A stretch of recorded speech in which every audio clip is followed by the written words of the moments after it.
Welcome back to Financial Therapy. It's not just about the money. I'm personal financial planner, columnist, and financial therapist Rick Kahler. Research tells us that 90% of all financial decisions are made emotionally, not logically. For nearly 4 decades, I've been helping people make better money decisions. So what makes my financial worldview different from most financial experts? I blend the nuts and bolts of financial advice with the emotions that drive making them. Good money decisions are not just about the money. So let's get started with today's episode. Welcome back to another edition. I'm going to talk on something that I actually have talked about before on the podcast, and that's couples and money. And talking about couples and money is not a one and done deal any more than talking about individuals and money. It's a really big deal. Financial issues are in the top 5 areas that couples therapists run into all the time.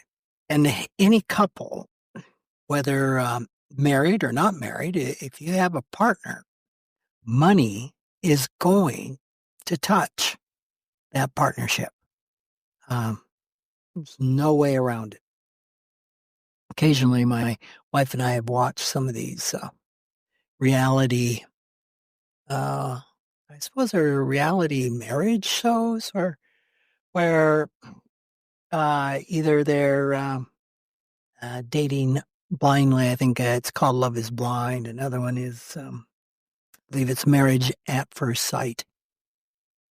And I've always been astounded in watching some of these, how little that money is in the discussion. And oftentimes it doesn't come up until after the couple is actually married. And that's true to life, isn't it? And what a shame. Because we are pushing under the rug one of the biggest potentials for conflict in a marriage, and it will come up. A lot of couples are under the illusion that they have financial intimacy, or their money is not an issue in their marriage. And it's true for some, it isn't, but I would suggest to you it's the minority. And I've had a podcast on this. I think I called it Faux Financial Intimacy. And that's where there's no tension or conflict in the marriage because the couple avoids talking about money. Or if one talks about it, the other just acquiesces or remains silent. And so there could be this illusion of no issues around money, but that isn't the case.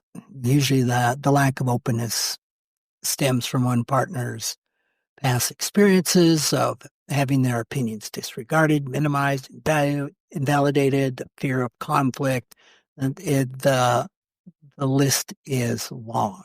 So just to underscore, the financial intimacy is an essential aspect of a healthy romantic relationship, even though money doesn't feel very romantic.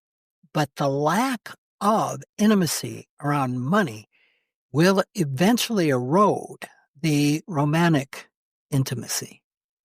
So it's the typical thing of where we can kick the can down the road, but at some point in time, it's going to come back and bite us.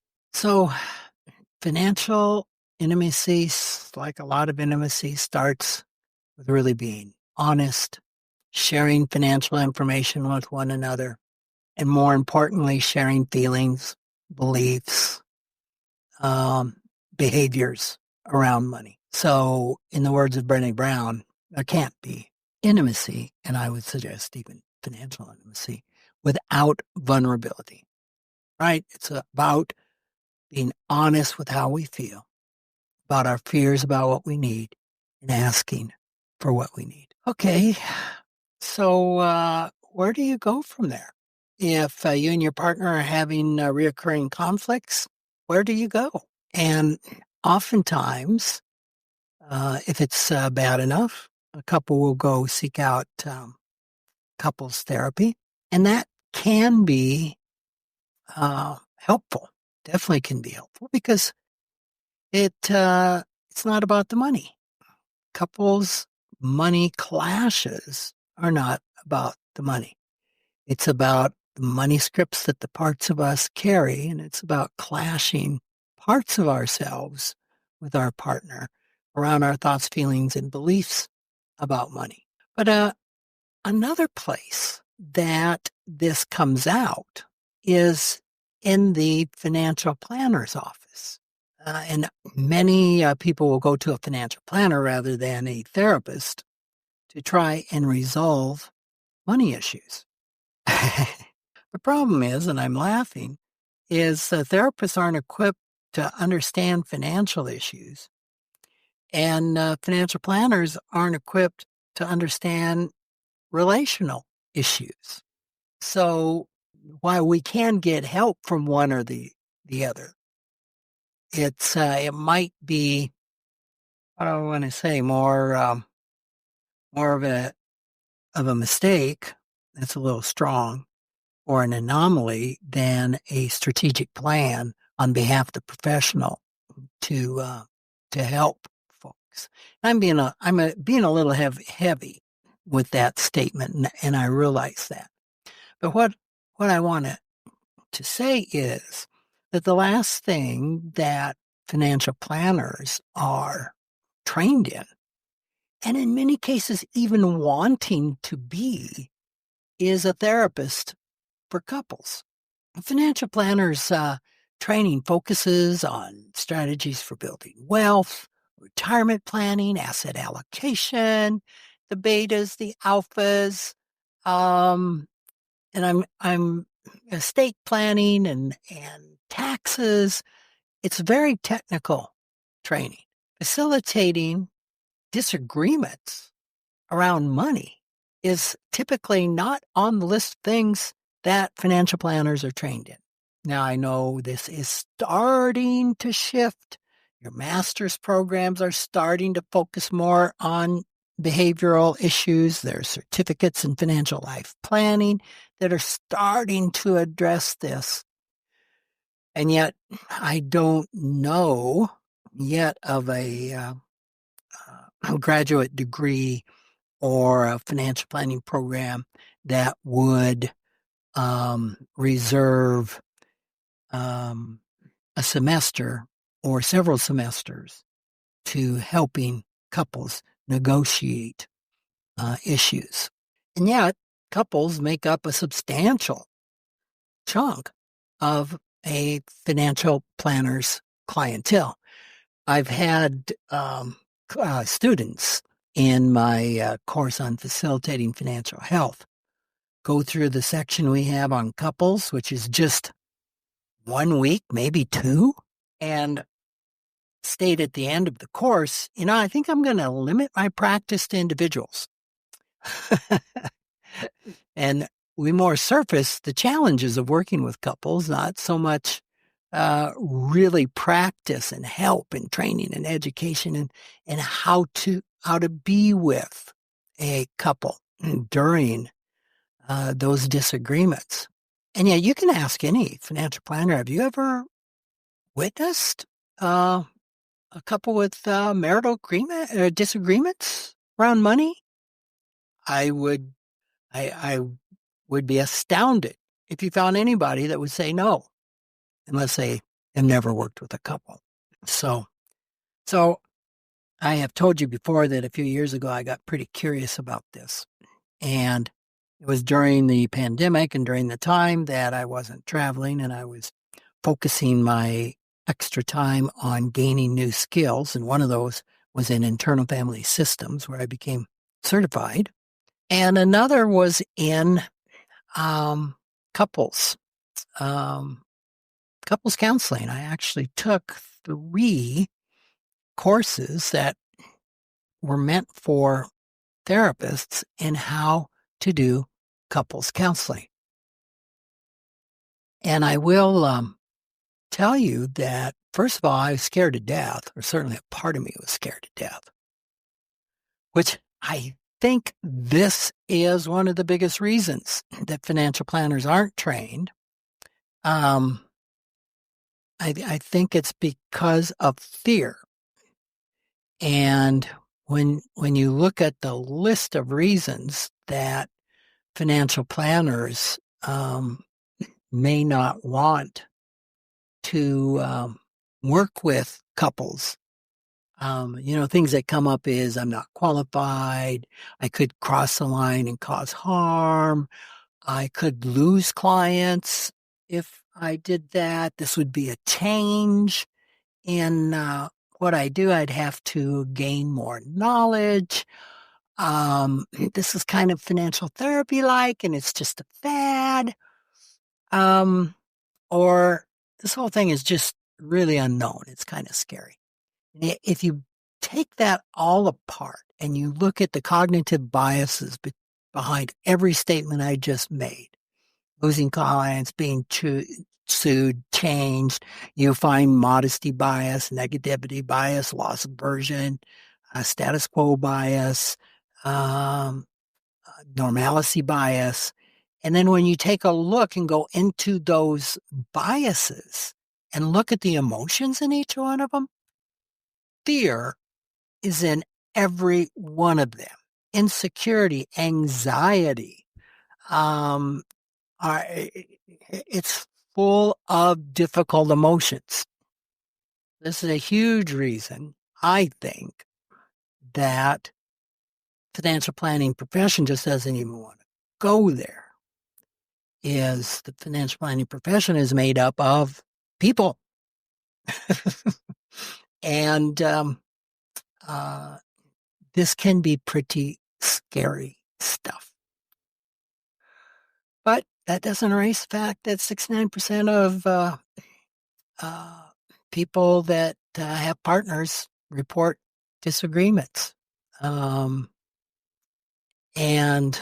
spending priorities are huge. Making purchases without prior disclosure is huge. This is a big deal. So this is where I thought some insights on being with couples. And like I said, I was scared to death of this. And what I found out in this training is that therapists are scared to death of it too. Why?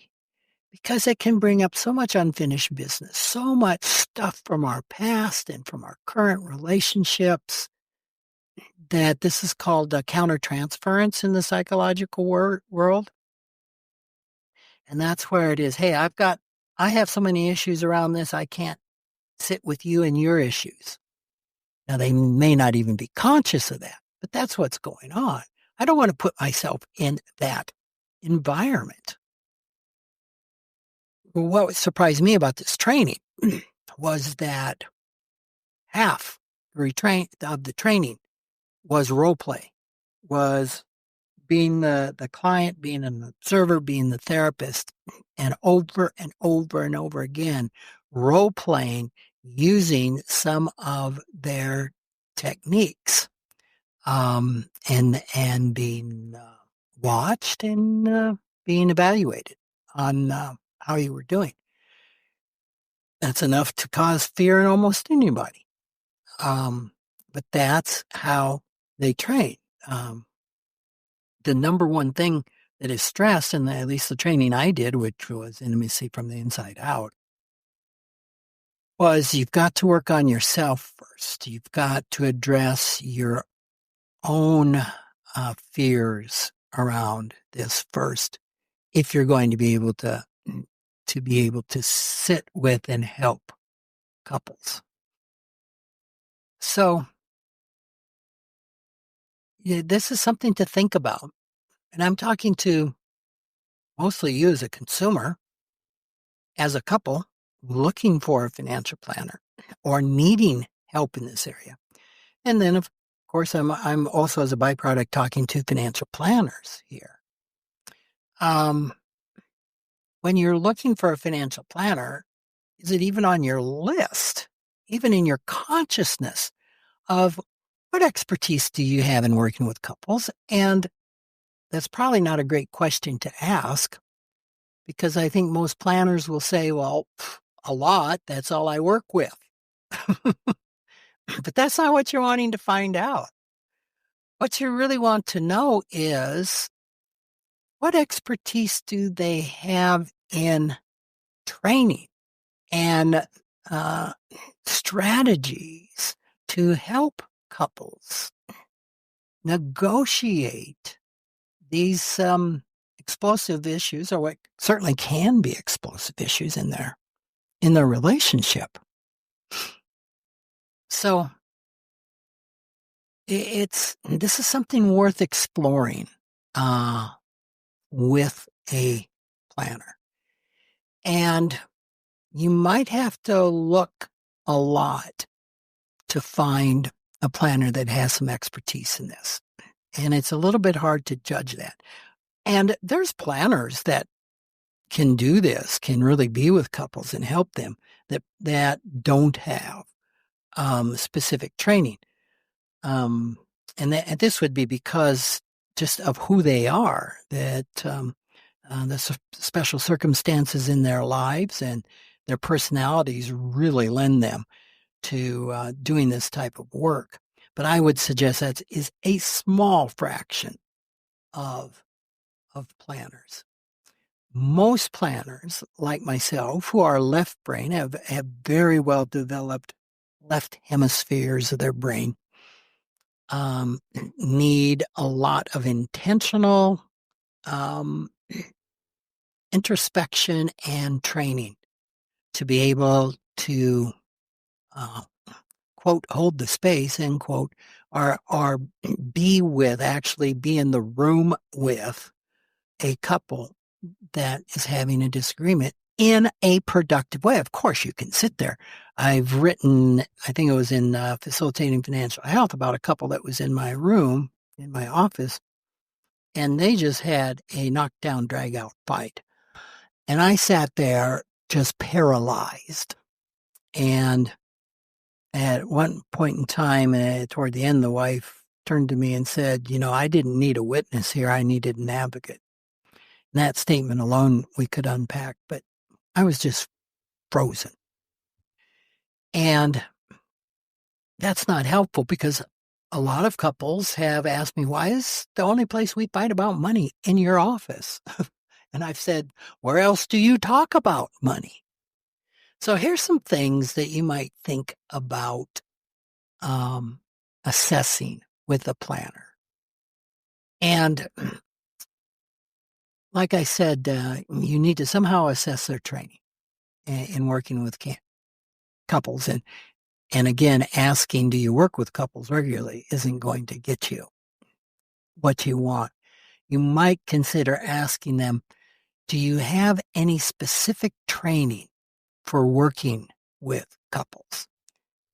And probably, I attended a workshop for an hour and a half at a conference is not necessarily the training that you're looking for.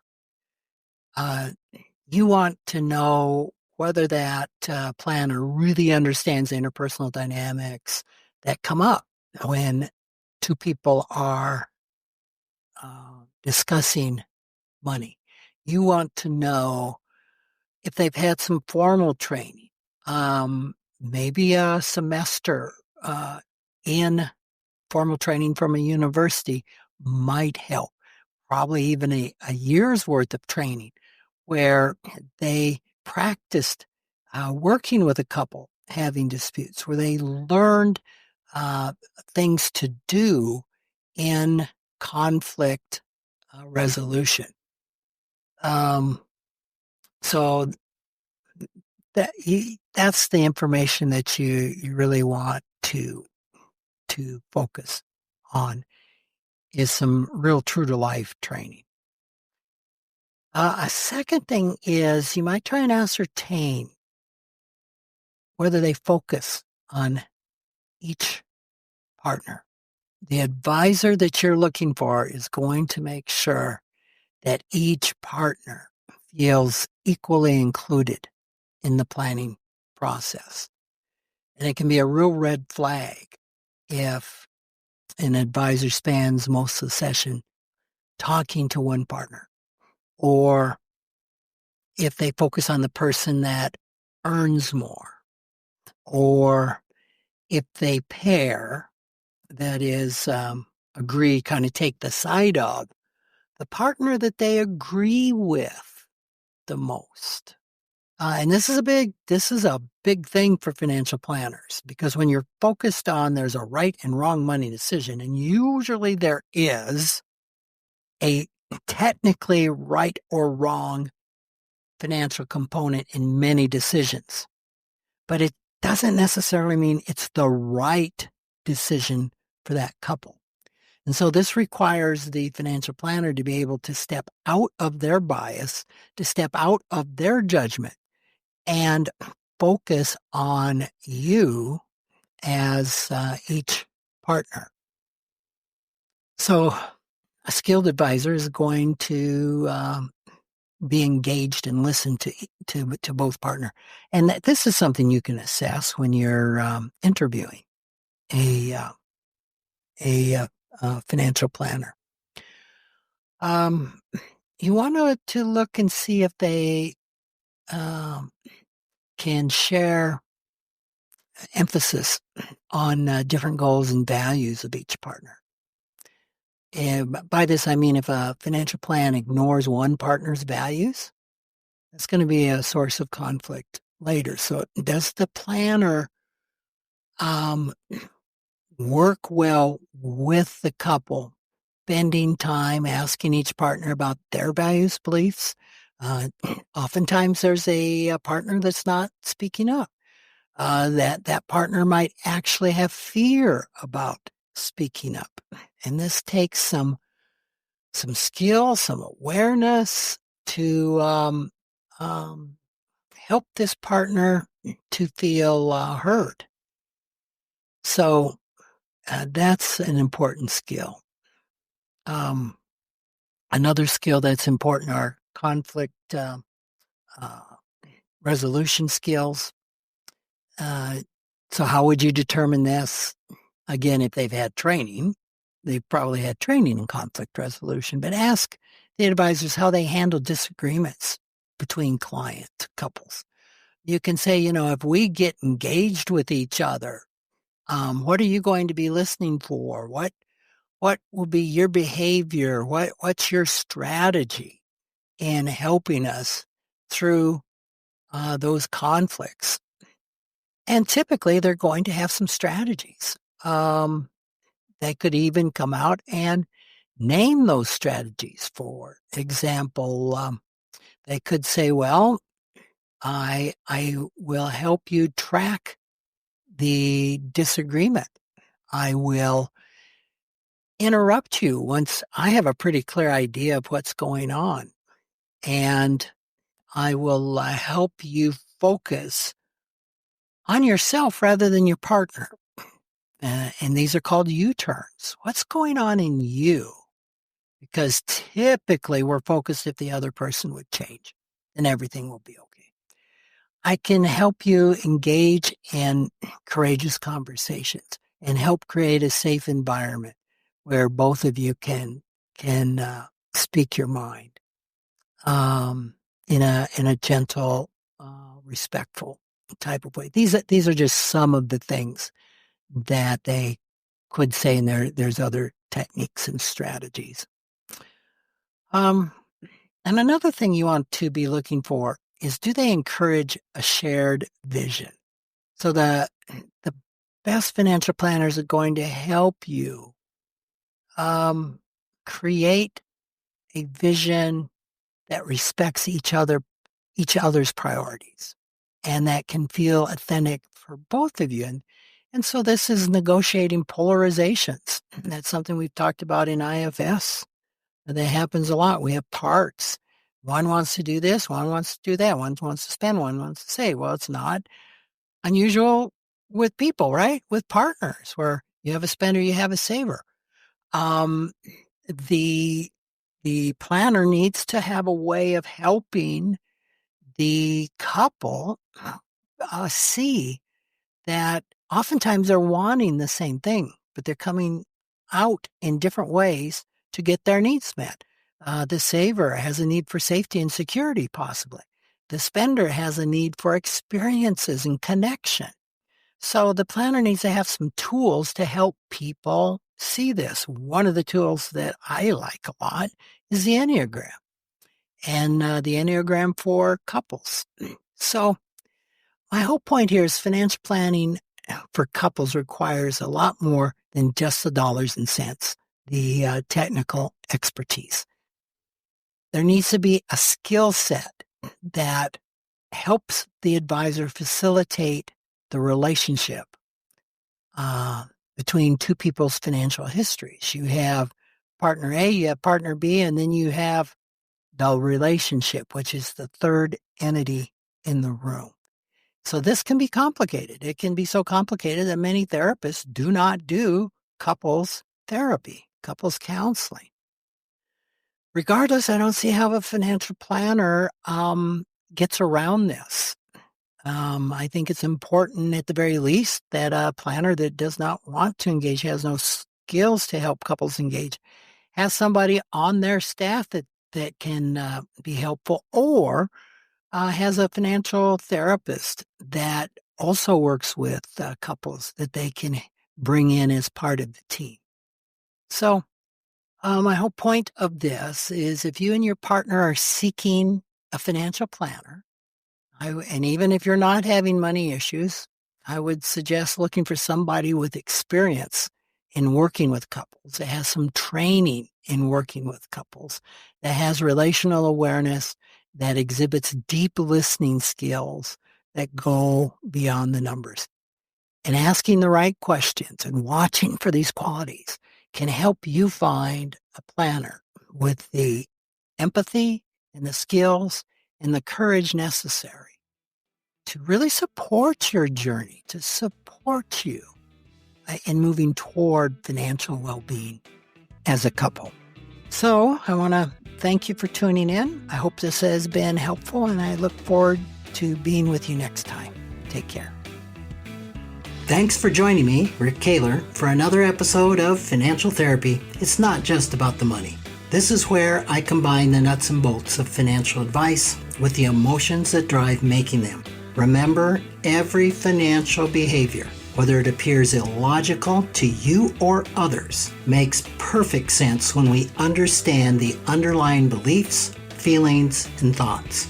Sign up for my weekly blog at financialawakenings.com. I hope you'll join me again for our next episode.